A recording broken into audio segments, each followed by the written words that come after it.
Adrian, so we went through all of this, and we finally settled, is this correct, on a second-round pick of a kid who's probably right now a high school junior. 2020 second-round pick that Boston controls from I believe it's 2015 trade with the Miami Heat.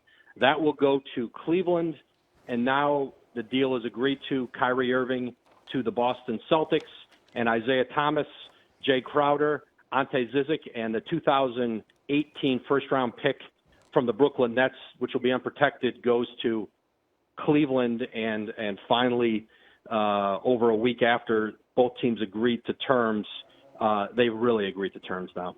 All right, how long did it take to hammer this part out? Because it seems like minimal compensation to solve what we played up as a very large problem. Well, Cleveland had pushed very hard to get a deal that would have included a first-round pick from Boston. Boston was just very resistant to the idea that they were giving up any more than a second-round pick. And essentially it was a game of chicken in the end.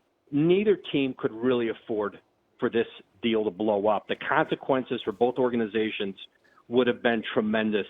And it's a negotiation. Cleveland pushed as long and as hard as they thought they could and realized that Boston had gone as far as it was going to go. And instead of pushing this to the 10 a.m. deadline that was out there on Thursday morning, they agreed tonight to go with the second rounder. And that ends up being the additional compensation that Cleveland gets because it felt that Boston hadn't been fully forthcoming on the injury to Isaiah Thomas's hip, that he was going to be out longer than they originally suspected, and they wanted to be compensated for that.